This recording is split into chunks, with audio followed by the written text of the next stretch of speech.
আজ রাজ্যের নানা স্থানে পালিত হচ্ছে ঈদ উল ফিতর। মুসলমান ধর্মাবলম্বীদের অন্যতম উৎসবের একটি হলো এই ঈদ উল ফিতর। এক মাস রোজা রাখার পর চাঁদ দেখার পরই এই উৎসব পালন করা হয়। রাজ্যের নানা স্থানে এই উৎসবে মেতে উঠেছেন মুসলমান ধর্মাবলম্বীরা। সকালে প্রতিটি মসজিদে ঈদের নামাজ আদায় করা হয়। রাজধানী শহরের অন্যতম গেদু মিয়ার মসজিদেও ঈদের নামাজ আদায় করতে মুসলমান ধর্মাবলম্বীদের ভিড় পরিলক্ষিত হয়েছে। ছোট বড় সকল বয়সের পুণ্যার্থীদের সমারোহ ধরা পড়ে মসজিদ প্রাঙ্গণে। নামাজ আদায়ে প্রত্যেক পুণ্যার্থীদের মধ্যে শুভেচ্ছা সহ কোলাকুলি বিনিময় হয়।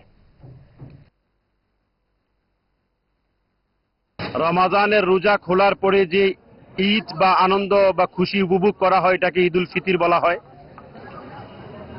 আজকের এই ঈদের দিনে, খুশির দিনে রাজ্যের এবং রাষ্ট্রের সকল অংশের মানুষদেরকে আমরা আন্তরিকভাবে অনেক অনেক শুভেচ্ছা ও ঈদ মোবারক।